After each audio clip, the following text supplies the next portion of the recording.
আগে ভিডিওটি দেখুন, দেখে কমেন্ট করে যান সঠিক দোষটা কার এবং মেয়েটির বিহেভিয়ারটা কি ঠিক ছিল। ভিডিওটা প্রচুর শেয়ার করে ছড়িয়ে দিন।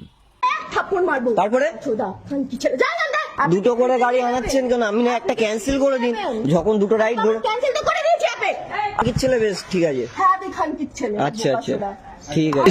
কি সকালবেলা কি আমার তেলটা কি এমনি আসে? আপনি বলুন, তাহলে দুটো করে গাড়ি বুক করবেন কেন? একটা কনফার্ম হয়ে গেলে আমার যেখানে সুবিধা হবে সেটাই করবো না। যেখানে সুবিধা দুটো করে গাড়ি আনাচ্ছেন কেন? আমি না একটা ক্যান্সেল করে দিন, যখন দুটো রাইড ধরে। আরে আমি তো লোকেশনে ঢুকলাম, তখন তো করলেন ক্যান্সেল। তারপরে কি হয়েছে? আরে ম্যাডাম শুনুন, দুটো গাড়ি বুক করুন। তোর এখানে আছে কি আছে? তোর অ্যাপে আছে, আমার অ্যাপ আছে, আমি ক্যান্সেল করেছি। হ্যাঁ কি না? আমি তো লোকেশনে আসার পরে ক্যান্সেল করলেন। আমি তো লোকেশনে আসার